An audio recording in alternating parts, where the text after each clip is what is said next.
로 4점 뒤져 있습니다. 대구 삼성 라이온즈파크에서는 18년 만에 선발 마운드에선 오승환의 모습이 눈길을 모았습니다. 키움과의 경기인데요. 선발 오승환을 상대로 2점 홈런을 만들어내는 키움의 김혜성, 적시타까지 터지면서 3점 먼저 앞서갑니다. 키움이 4대1로 8회 초 3점 앞서고 있습니다. 선두 롯데를 한 게임 차로 쫓고 있는 2위 SSG는 연패에서 탈출한 KT와의 주중 경기를 이어가고 있습니다. 3회 KT의 선취점, 쫓아가는 솔로 홈런으로 동점을 만드는 SSG, 4회 한 점 다시 달아나는 KT입니다. 6회 초 그 점수 그대로 이어지면서 2대1 점수가 이어지고 있습니다. 자, 2위에 승차 없는 3위 LG의 상대는 NC죠. 플러코 대 구창모의 선발 맞대결이 눈길을 모은 경기.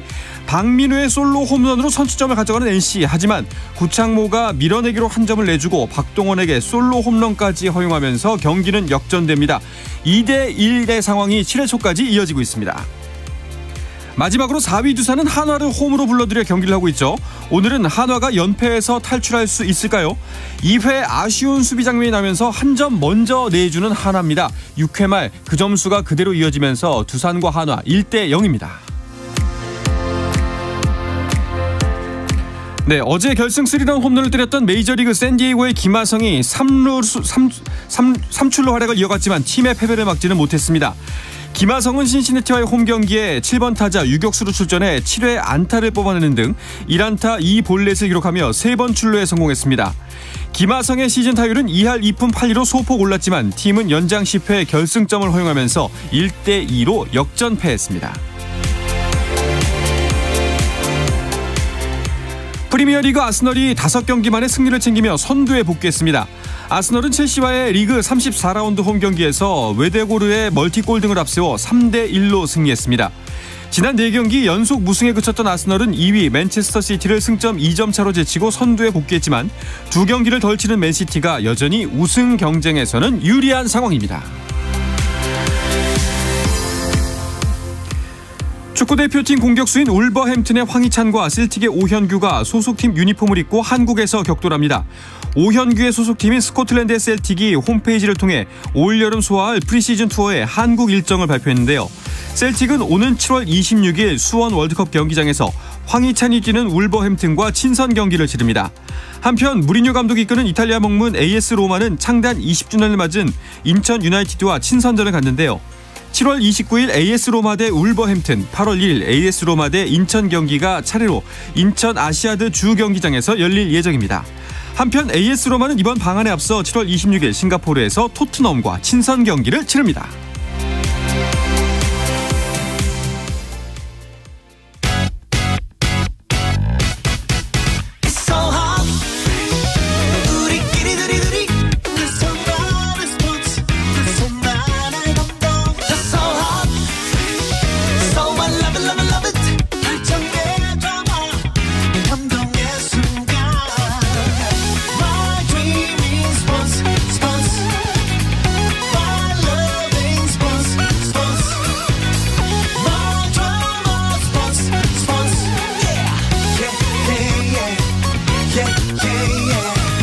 스포츠.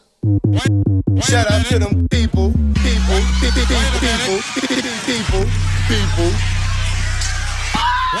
You can catch me. 수요일 저녁에는 농구 이야기와 함께하고 있죠. 다양한 농구 이야기를 전하는 주간 농구 시간입니다. 조현일 해설위원, 배우 겸 해설위원인 박재민 씨와 함께합니다. 어서 오십시오. 안녕하세요. 손대범 기자는 또 KBL 챔피언스리그 현장에 가 계신 것 같은데 그 누가 불러서 가는 건가요? 혼자 막 가고 그런 거 아니에요? 그냥 기자증이 없었더라면 아마 못 들어가지 않았을까. 그렇죠. 그래도 기자증은 뭐 갖고 계신 분이라 혼자 막 가는 거 아니죠? 네, 그건 아닙니다. 그냥 농구 좋아해서 취재하러 가는 것 같긴 하더라고요. 농구를 좋아하시긴 하는데. 네, 알겠습니다. KGC 대 SK 오늘 5차전 이제 시리즈가 2대2 동점까지 갔어요. 네. 자, 경기 현재 상황 어떤가요? 와, 저도 박빙입니다. 네, 지금. 진짜 이 경기를 보고 있었는데 전반까지는 SK가 압도했었어요. 그러니까요. 그런데 3쿼터 시작과 동시에 스펠먼, 오색은, 아반도 엄청난 활약을 펼치면서 그렇죠. 현재 4쿼터 5분 2초를 남기고 55대 57. 네, 스펠먼이 방금 자유투를 넣으면서 58대 55가 됐네요. 야, 지금 엎치락 뒤치락. 사실 이 쿼터가 종료될 때까지만 해도 SK 쪽으로 기우나 싶었거든요. 네. 한 10석점 차까지 났었나요? 맞습니다. 예. 네. 그래서 저도 이제 이 경기를 보고 있는데 손대범 위원에게 카톡이 왔어요. 이제 메시지가 왔는데 SK가 너무 준비를 잘했다. 이건 SK의 우승 각이다. 취재주가 아니네. 라고 진짜 왔습니다. 진짜로요? 네, 진짜로 왔어요. 그래서 또 한 번 손레발을 쳤다. 손레발.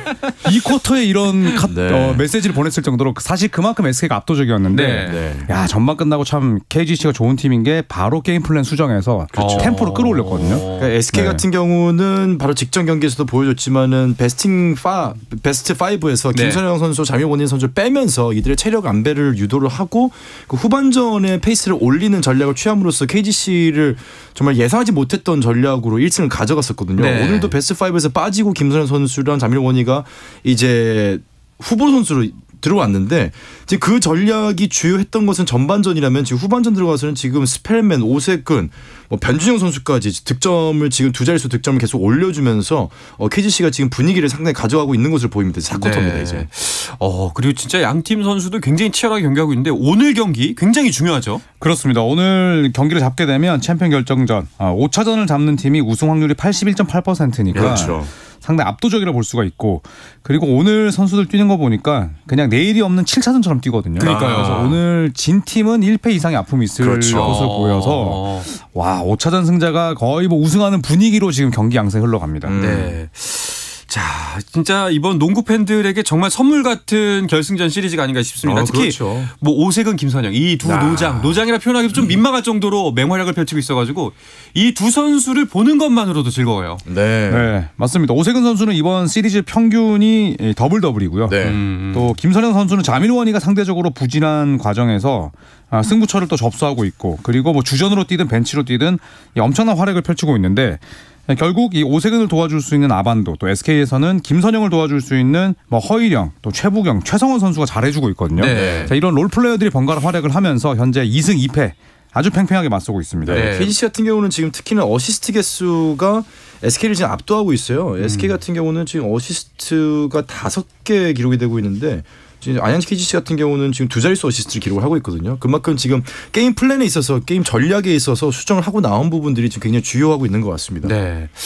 참 이런 날은 정말 그 농구 중계 셋이서 같이 했으면 재밌겠다. 그러니까요. 그런데 저희는 방송이 중요하기 때문에 경기장을 안 가고 저는 KBS 스튜디오에 들어와서 이렇게 시청자들과의 약속을 지키고 있는데 손대범 위원은 갔습니다. 그렇죠.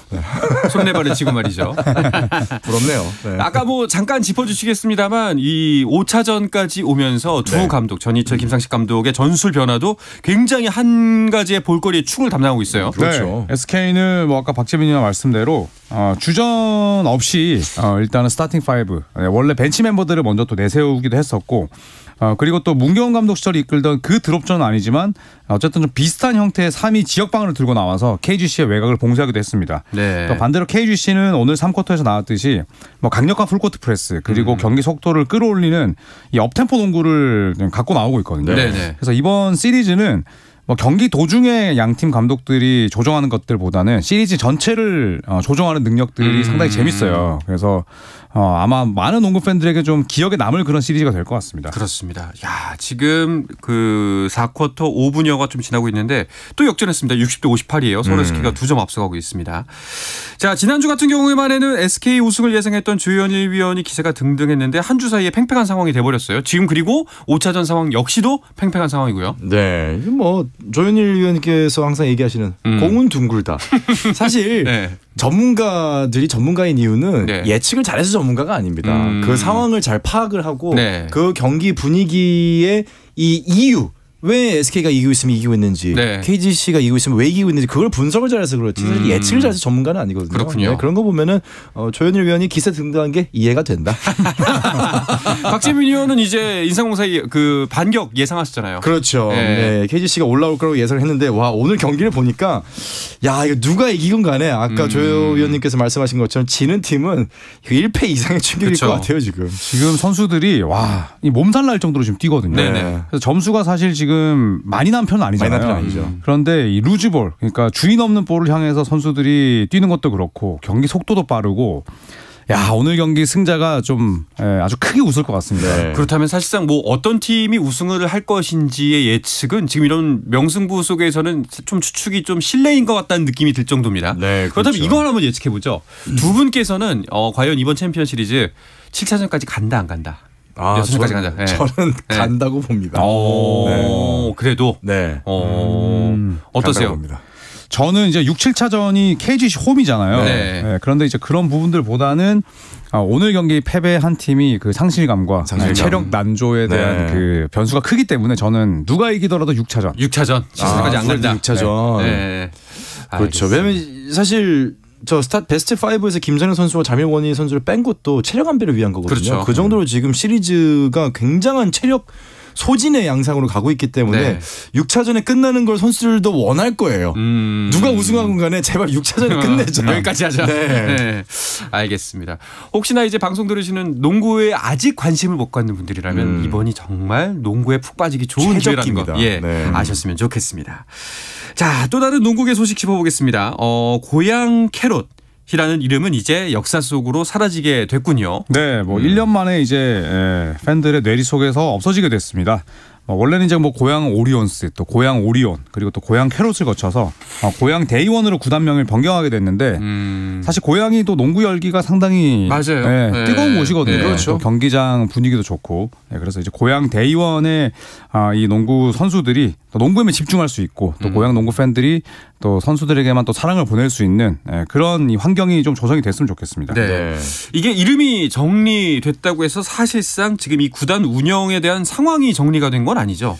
그렇죠. 결국은 KBL 이사회에서 이제 구단의 명칭 변경을 승인을 했지만은 그 명칭 변경의 이유는 결국은 이 네이밍 스폰서죠. 네. 이제 캐롯이라고 하는 곳에서 결국 이제 빼게 된 이유. 결국은 지금 구단이 자금난에 허덕이고 있고 그것이 선수들이 월급을 주지 못하는 상황까지 갔기 때문이거든요. 네. 그런데 이 각종 부채가 지금 해결이 되지 않고 있으며 인수를 하려던 관심을 갖던 기업들조차도 정작 인수에는 굉장히 시일이 걸리면서 사실상 지금 화끈한 소식이 들려오고 있지는 않거든요. 네. 그러다 보니 고양 팬들 입장에서는 굉장히 지금 우리 팀이 과연 다음 시즌에 KBL에 계속해서 영속을 할 수 있을까? 유지가 될 수 있을까에 대한 굉장히 좀 우려도 섞여 있고요. 선수들 트레이드를 통해서 현금을 확보하겠다라는 구단의 어떤 그런 방침에도 KBL이 있다는 제재를 좀 걸면서 현금성의 트레이드는 우리가 구단의 그런 요청을 리그 네. 차원에서 미리 점검을 좀 하겠다라고 좀 발표를 또 한 상황입니다. 네. 참 안타깝습니다. 이게 뭐 아직까지 농구계에서 들려오는 좀 소식 같은 건 없죠. 네, 뭐 KBL 역시도 이제 5월까지 좀 기다린다는 눈치이고 네. 여러 가지 썰이 있지만 사실 뭐 신빙성이 있지는 않습니다. 그렇죠. 그리고 또 뭐 KBL이 위탁 운영한다, 뭐 이런 이야기도 나오는데 사실 현실성이 그렇게 없죠. 높지는 않고요. 과거 NBA에서는 데이비드 스턴이라는 총재가 이 뉴올리언스 펠리컨스를 잠깐 이제 구단주 역할을 대행한 적은 있어요. 그런데 이게 위탁 운영 자체는 여러 가지 난관이 있기 때문에 위험할 조금 많죠. 네, 가능성은 높지 않아 보입니다. 네. 참 이거 작년에 깃발을 휘날리면서 참 멋지게 등장했던 모습이 아직도 눈에 선한데 이렇게 돼서 참 안타깝습니다. 자, 그리고 KBL 이사회에서는 또 아시아 쿼터 선수 제도에 대한 개선안도 의결했다고 하네요. 네, 뭐 아주 좀 반가운 소식일 것 그렇죠. 같아요. 네. 이거 성공한 제도죠. 맞습니다. 아시아 쿼터 선수의 이 도입으로 인해서 KBL 팬들이 굉장히 좀 반색했었습니다. 네. 테크니션들이 많이 들어오면서. 그런데 KBL이 국내 선수 FA 기준을 이 아시아 쿼터 선수들에게 적용하지 않기로 했습니다. 네, 그래서 FA 계약은 외국인 선수 방식을 그대로 적용을 해서 FA 보상 없이 원래 소속 구단에 우선 협상권을 줘서 원소속 구단 재계약 방식을 적용하기로 했거든요. 네네. 사실 뭐 연속성을 갖고 뭐 렌즈 아반도나 또 다른 이 아시아 쿼터 선수들을 응원하는 게 네. 더 팬들이 바라는 바인데 모처럼 또 KBL이 아주 좋은 선택을 한 것 같습니다. 네. 그렇습니다. 자, 그리고 남자 농구 대표팀 관련된 소식이 들어와 있네요. 그렇습니다. 내년 7월에 열리는 파리 올림픽을 위한 피바 올림픽 이 프리 퀄리파잉 토너먼트에서 우리나라가 모처럼 이 국가대표 유니폼을 입고 자웅을 겨루게 됐습니다. 네. 사실 이 본선에 오르지 못한 40개국이 이 파리 올림픽 본선에 진출하기 위해서 반드시 거쳐야 하는 무대인데 한국 남자 대표팀은 타이완, 인도 그리고 바레인 모두 다 이제 한 수 아래 팀들이거든요. 네. 이 팀들과 함께 A조에 편성이 됐습니다. 그렇군요. 이게 우리가 어느 정도까지 성적을 올려야지만 올라갈 수가 있는 건가요? 아시아 1위를 해야 됩니다. 그런데 일단 개최지는 뭐 아직 정해지지 않았는데 A조는 말씀드렸듯이 대한민국이 타이완, 인도, 바레인이랑 소속이 돼 있고 이 B조가 이제 카자흐스탄 그리고 사우디아라비아, 인도네시아, 시리아거든요. 그래서 사실 유럽 선수의 체형을 가지고 있는 카자흐스탄 정도를 뭐 제외한다면 모두 다 해볼 만합니다. 그렇죠. 그리고 또 중동 팀들이 이제 오일머니를 쓰면서 귀화 선수를 데려오는 그런 유행이 지났기 때문에 준비만 잘 가져간다면 추일승 감독이 또 우리 한국 팬들에게 좋은 소식을 가져다 주지 않을까 기대 한번 해보겠습니다. 지금 우리나라가 이제 피바 랭킹 지금 현재 일본 36위, 우리나라가 38위인데 사실 우리나라 위에 있는 랭킹은 지금 없어요. 인도 같은 경우는 80위권이기 때문에 정말 우리가 준비를 잘만 한다면은 무난하게 좋은 성적을 거둘 수 있지 않을까 기대를 해보겠습니다. 좀 이제 기쁜 소식을 전해줬으면 하는 바람입니다. 자, 그리고 여자 대표팀 소식도 있네요. 박지수 선수가 돌아옵니다. 네, 아주 반가운 소식입니다. 박지수 선수가 파리 지역 예선을 겸한 아시아컵 출전을 하면서 이제 국가대표팀에도 컴백하게 되는데 지난 정규 시즌 비록 이 박지수 선수의 소속팀인 KB스타즈는 플레이오프 진출에 실패했고 또 마지막에 박지수 선수가 부상을 입긴 했지만 여전히 뛸 때는 위력을 보여줬거든요. 그렇죠. 그래서 국가대표팀을 통해서도 이 박지수 선수의 건강한 모습을 볼 수 있을 것 같습니다. 여자 대표팀은 어느 정도 성적을 내야지 올림픽 출전 가능성이 있는 건가요? 네, 예선을 거쳐서 4강에 올라가야 파리올림픽 최종 예선에 진출할 수 있습니다. 남자 대표팀과는 다르게 여자 대표팀의 경쟁력은 항상 좋았거든요. 그렇죠. 그리고 또 여자 아시아컵은 6월 23일부터 7월 2일까지 호주 시드니에서 열리게 되는데 또 여자 국가대표팀이 이 시드니에서 A매치를 굉장히 많이 펼쳤어요. 그렇죠. 그렇기 때문에 뭐 적응에는 큰 문제가 없을 것 같고 좋은 성적을 한번 기대해 보겠습니다. 남녀 두 대표팀을 올림픽에서 볼 수 있는 날이 빨리 왔으면 좋겠습니다. 그렇습니다. 자, 이어서 NBA 이야기로 넘어가 보겠습니다. 잠시 쉬었다가 와서 자세한 이야기 나눌 텐데요. KBS 1라디오의 모든 프로그램은 유튜브로도 함께 하실 수 있다는 거 잘 알고 계시겠죠? 한상원의 스포츠도 유튜브에서 볼 수가 있으니까요. 많은 관심 부탁드리겠습니다.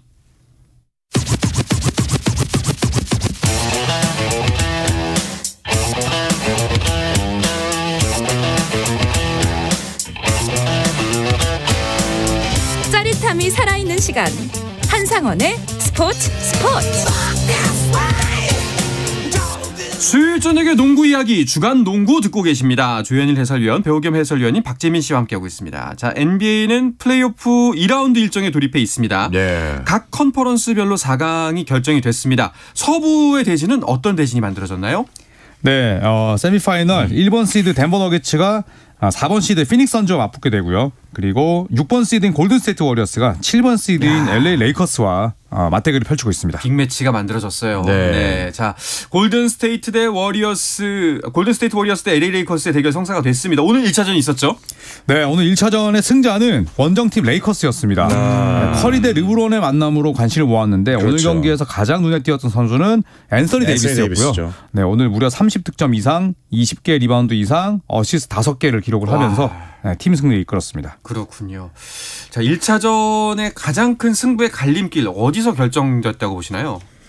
오늘도 외곽과 인사이드, 내곽과 외곽의 이 전략을 완전히 상반되게 가져왔거든요. 아시겠지만 골든스테이트 워리어스 같은 경우는 지구상에서 가장 슛을 잘 쏘는 선수들이 정말 다 포진이 돼 있고 반면에 레이커스 같은 경우는 그 정도의 슛감이 없기 때문에 오늘 완전히 선택을 한 것 같아요. 외곽을 아예 버리고 페인트 존이라고 하는 골대와 가까운 거리 14피트 안에서의 득점에 집중을 하겠다.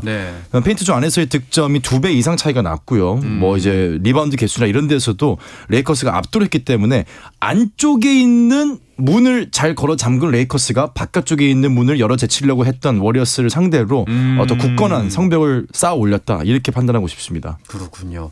자, 오늘 경기 만약에 MVP 뽑자면은 뭐 누구를 선택하시겠습니까? 전 데이비스. 저는 조현일. 골든스테이트가 이긴다고 했거든요. 알겠습니다. 뭐 손대범 기자 같은 경우에는 당연히 레이커스의 컨퍼런스 진출을 원하고 예상할 텐데 두 분은 오늘 1차전 경기를 보니까 이 두 팀의 대결 어떤 양상으로 펼쳐질 것 같으세요? 정말 재밌는 거는 손대범 기자님은 레이커스의 컨퍼런스 진출 실패를 예측했습니다. 맞아요. 4대3으로 골스가 올라간다고 예측했고요. 저는 4대3으로 레이커스가 컨퍼런스 결승에 올라갈 걸로 예상하고 있습니다. 어떠세요? 저는 골든스테이트의 7차전 승리, 4대3 승리를 여기저기서 예상했습니다. 뭐 한 가지 일치하는 거는 뭐 세 분 다 굉장히 치열한 접전이 네. 쉽지 않을 것이다. 네. 알겠습니다. 자, 그리고 또 한 가지 대결은 덴버 대 피닉스인데 덴버 쪽으로 많이 기울었네요. 네, 덴버가 홈에서 열린 두 경기를 모조리 잡아냈습니다. 특히 2차전에서는 이 저말 머레이가 부진했었는데 니콜라 요키치가 39점을 넣었고요. 이 피닉스는 2패보다 더 아쉬웠던 게 이제 크리스 폴의 부상이에요. 네. 사타구니 부상 때문에 현재 1위 부상자 명단에 올랐는데 지금 출전하기가 쉽지 않아 보이고요. 또 케빈 듀란트가 지치면서 홈 원정 두 경기를 아주 허무하게 졌습니다. 그렇군요. 자, 동부 컨퍼런스 지금 막 경기가 종료가 됐네요. 예, KBL 챔피언 결정전 5차전 서울 SK의 승리로 와. 6점 차 마지막에 오재현 선수의 석점이 3점. 들어가면서 6점 차로 경기가 벌어지면서 그대로 경기가 종료가 됐습니다. 81% 이상의 네. 우승 확률을 SK가 가져가네요. 그렇네요. 조현일 해설위원 갑자기 어깨가 쑥 올라가시는 것 같은데. 뭐 요즘에 감이 괜찮아요. 네, 그래서 와, 정말 틀렸으면 좋겠다. 와, 진짜. 네. 언제라도 뭐 네. 문의할 게 있으면 밤에라도 메시지 주세요. 알겠습니다. 자, 근데 어쨌거나 19.2%의 네. 확률이 남아 있기 때문에 그러면 낮지 않아요? 네. 거의 20%입니다. 그럼요. 네. 자, 66대 60. 사실 점수가 그렇게 많이 난 경기가 아니거든요. 그런데 어렵죠. 이게 그러니까 챔프전이고 플레이오프 같아요. 그쵸, 예. 그러니까 사실 저득점이라서 팬들이 재미없어 하실 것 같지만 이 경기를 보신 분들은 진짜 흥분하셨을 그쵸. 거거든요. 예. 예, 그래서 이런 플레이오프 무대에서는 누가 더 수비를 잘하고 주인 없는 루즈볼을 잘 따내느냐 그쵸. 그 싸움인 것 같아요. 네. 네. 알겠습니다. 자, 이제 시리즈는 6차전. 만약 6차전에서 종료가 될지 예측대로 아니면 7차전까지 갈지 지켜보도록 하겠습니다. 동부 컨퍼런스 2라운드 대진도 한번 볼까요? 네, 동부 컨퍼런스는 리그 전체 1위였던 밀워키 벅스의 탈락이라는 혼란스러운 상황 속에서 시드 8위 시드와 5위 시드인 뉴욕 닉스와 마이애미 히트가 맞붙고 있고요. 지금 시리즈는 1대1로 동률을 이루고 있습니다. 그리고 2위와 3위 싸움이죠. 보스턴 셀틱스와 3위 필라델피아 세븐티식서스의 대결은 필라델피아가 제임스 하든의 엄청난 활약 속에 첫 번째 경기를 가져가면서 현재 시리즈 1대0으로 필라델피아가 앞서고 있습니다. 네, 일단 마이애미하고 뉴욕 대결부터 보자면은 뭐 일단은 지금 현재 상황은 타이가 됐지만 마이애미의 돌풍 무섭네요. 네, 그렇죠. 대단하죠. 8번 예. 시드인데 네. 2라운드 1차전도 잡아냈고 오늘도 사실 졌지만 이 지미 버틀러가 부상 때문에 나서지 네. 못했거든요. 착한 꼰대. 네, 맞습니다. 그런데도 거의 잡아낼 뻔했기 때문에 네. 이게 시리즈 전적은 1대1이지만 기세 자체는 8번 시드인 마이애미가 5번 시드인 뉴욕보다 더 낫다라는 게 지금 중론입니다. 맞습니다. 그래요? 그러면 두 분의 예상은 이 시리즈 진행이 된다면은 결국에 히트 마이애미가 좀 더 우세할 것이다. 저는 마이애미 우세를 예상했습니다. 저는 뉴욕의 승리. 승리. 저희가 네. 뭐 같은 길을 가지는 않아요. 그렇죠. 네. 버틀러의 발목이 많이 꺾였다. 많이 꺾이긴 그래서. 했죠. 네. 알겠습니다. 자, 필라델피아 대 보스턴의 대결은 일단 필라델피아가 먼저 첫 승을 가져갔습니다. 네, 맞습니다. 제임스 하든이 MVP에 걸맞는 활약을 보여줬고요. 45점을 폭격을 하면서 어시스트나 팀 조율 공격의 조율이 아닌 완전히 득점 기계로 변신했던 경기였습니다. 네. 이 대결은 이제 엔비디의 변수가 있죠. 네, 맞습니다. 조엘 엠비드가 현재 열흘 넘게 못 나오고 있어요. 그래서 1차전도 출전 여부 불투명 결국 결정했고 2차전도 아직은 출전 여부가 불투명합니다. 네. 이제 12시간 뒤에 경기가 열리게 되는데 뭐 아직까지도 네, 나설 수 있다는 얘기가 없고요. 네. 그런데 무릎이기 때문에 좀 많이 조심하지 않을까라는 그렇죠. 생각이 듭니다. 네. 엔비드가 그 꿈에 그리던 MVP 결국 다 냈는데 경기에는 아직도 복귀의 여부가 불투명한 상황이네요. 맞습니다. 올 시즌 정규 시즌 MVP에 처음으로 뽑히게 됐는데 그렇죠. 이로써 이제 엔비드가 아프리카 카메룬 출신이거든요. 네. 그래서 5년 연속 비미국인 수상자가 됐고 네. 원래는 뭐 이 니콜라 요키치가 유리할 것이다라는 이제 이 예상이 있었는데 그걸 시즌 뒤집었고 후반으로 갈수록 네. 엄청난 활약을 보여줬죠. 2001년 알렌 아이버슨 이후에 필라델피아 선수로서는 두 번째 MVP를 받았습니다. 그리고 하킴 올라주원 이후로 역대 두 번째로 아프리카계 선수가 아프리카 출신의 선수가 받게 됐죠. 그렇군요. 일단 말씀하셨던 것처럼 진짜 시즌 후반으로 가면 갈수록 엔비드 쪽으로 점점 무게축이 쏠렸는데 네. 투표 결과도 꽤 압도적이었어요. 네. 그렇죠. 네. 1위표 100표 가운데 73표를 받았습니다. 네. 그러면서 총점 915점. 2위는 1위표 15표 포함해서 674점을 받은 요키치였으니까 네. 네, 말씀대로 생각보다는 차이가 제법 컸습니다. 네. 자, 필라델피아 먼저 첫 승 가져갔지만 엔비드라는 변수가 있고요. 없이도 현재까지 뭐 1승 결과를 보면은 잘하고 있긴 합니다만 그렇죠. 앞으로 계속 이게 유지가 될 수 있을까요? 쉽지 않죠. 네. 결국 하든이 뭐, 오늘처럼 45점을 폭격 네. 한다는 것이 글쎄요 그렇게 계속해서 45점을 폭격을 해가지고 4경기를 내리 이겨서 수입승을 가져간다면 좋겠지만 제임스 하든도 인간이기 때문에 그렇죠. 그런 부분이 쉽지 않다고 보면은 확실히 제임스 하든을 받쳐줄 수 있는 누군가가 와야 된다. 그렇다면 그 선수는 엠비드일 텐데 엠비드에 그렇기 때문에 복귀 여부가 굉장한 이 중요한 승리의 포인트가 될 것 같습니다. 네, 알겠습니다. 자, 반면에 NBA 플레이오프에서 탈락했거나 플레이오프 일정을 마친 팀들 같은 경우에는 이제부터 전력 정비에 힘쓰고 있을 텐데 멤피스가 딜런 브룩스와 함께하지 않을 거라는 소식이 있네요. 네, 뭐 굉장히 좀 이례적인 발표입니다. 네. 원래는 뭐 그냥 재계약 안 한다고 하는데 멤피스는 어떤 일이 있어도 재계약할 일 없다. 네. 약간의 좀 해고 느낌이 나는 통보를 네, 했거든요. 그러니까요. 그렇게 발표할 일은 사실 없는데. 감정이 석 느껴지는데요. 네, 예. 맞습니다. 더구나 이 딜런 브룩스가 멤피스 그리즐스 연건들을 좀 잘 이끌었던 리더였고 또 멤피스가 직접 뽑아서 키웠던 선수였거든요. 그래서 사실 이번 플레이오프에서 워낙 부진하긴 했습니다. 네. 야투 성공률이 31%대였고 또 괜히 르브론 제임스를 도발했다가 본전도 못 찾았거든요. 그리고 나서 멤피스가 2번 시드로서 이 7번 시드였던 레이커스에게 업셋을 당해서 그런지 구단은 좀 이례적으로 발빠르게 소위 말하는 이 딜런 브룩스와의 손절을 택했고요. 딜런 브룩스는 본인의 소속팀에서 곧바로 버림받는 약간은 좀 처량한 신세가 됐습니다. 그렇군요. 네, 아마도 멤피스 입장에서도 글쎄요. 이게 뭐 주요한 이유였는지 모르겠지만 어떻게 보면 르브론을 도발을 하고 미디어에서 여러 가지 질타를 받으면서 또 딜런 브룩스가 플레이오프 내내 언론과의 인터뷰를 거절하고 벌금을 물면서까지 언론을 피했었거든요. 네. 그런 부분들에 있어서 끝맺음이 좀 좋지 않았다라는 아쉬움은 있습니다. 어쨌거나 팀을 이끌었던 뭐 주요한 선수 중에 한 명인데 이런 식으로 좀 해고 통보에 가까운 소식은 사실 팬들 입장에서는 좀 안타깝죠. 그 멤피스의 모습도 썩 아름다워 보이진 않습니다. 뭐 딜런 브룩스가 잘했다는 게 아니라 네. 맞아요. 예, 좀 서로가 좀 뭐 말이 예, 많은 팀이에요 원래. 그러니까요. 네, 원래 말이 좀 많습니다. 아쉽습니다. 알겠습니다. 자, 오늘은 이 이야기를 끝으로 주간 네. 농구 마쳐야 될 것 같습니다. 조현일 해설위원 그리고 배우 겸 해설위원인 박재민 씨와 이 시간 함께했습니다. 두 분 오늘도 고맙습니다. 감사합니다. 내일도